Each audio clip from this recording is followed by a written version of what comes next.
Hi, welcome to my home office.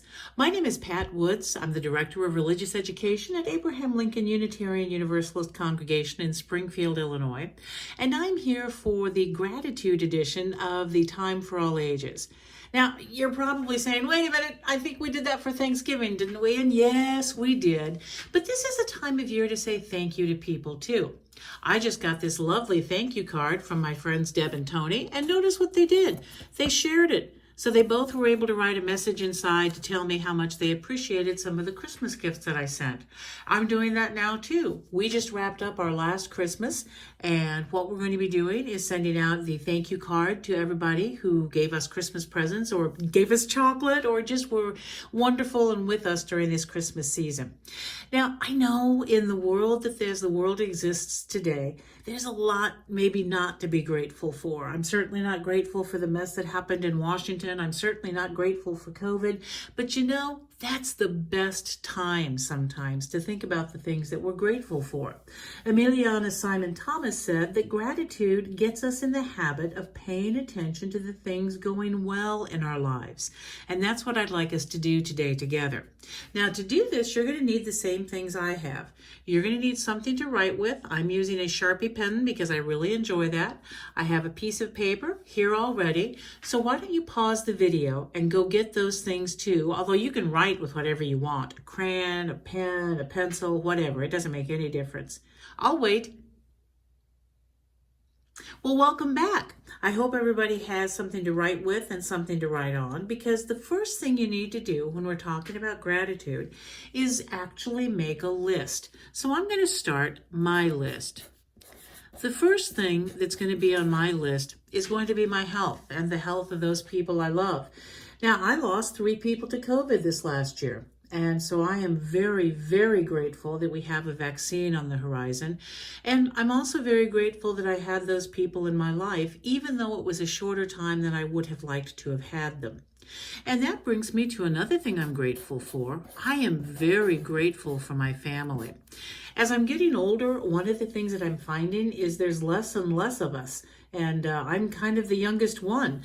We've only got 3 members of my family that are nearby. And that's kind of disturbing. But you know what happened this year? I've expanded my definition of family to people that I'm not blood related to.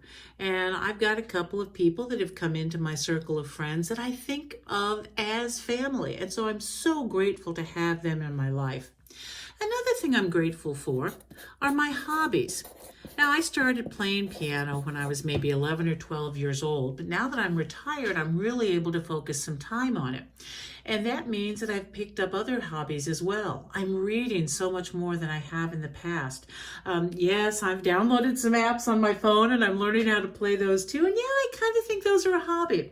I've also started painting, something I've always wanted to do but never dared to try. And I'm pretty bad at it right now. But you know something? I'm going to get better and I'm enjoying it and it makes me feel good. So it's something I'm going to keep doing and I'm grateful for the opportunity to do that.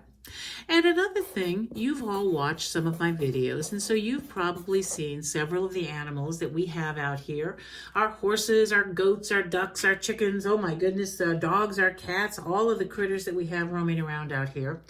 And I guess you could call them a hobby and perhaps family as well. And I think they contribute to my health because having to take care of the animals means I've got to get my shaggy little self up and out of bed, even on those days that I'd rather just stay under the covers and forget that the world existed.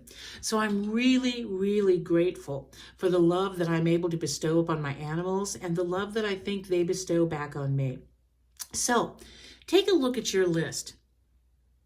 Consider, who are the folks that are on here that I could actually say something to. And then my last challenge to you is, this little thank you card. Why don't you go ahead, if you've got a thank you card at home, go ahead and use that. Or you could do what my friend Deb and Tony did, make one that's really adorable.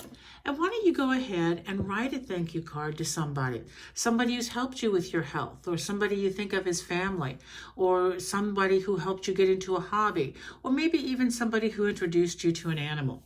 Because you know what? It's going to make them grateful to hear from you and to know what a positive effect they had on you. Yeah, That's all for this week. Think about the positive effects that people have had on you, and maybe see if you can't make some positive effects on other people. That would really be something to be grateful for. I'll see you next week. Bye-bye.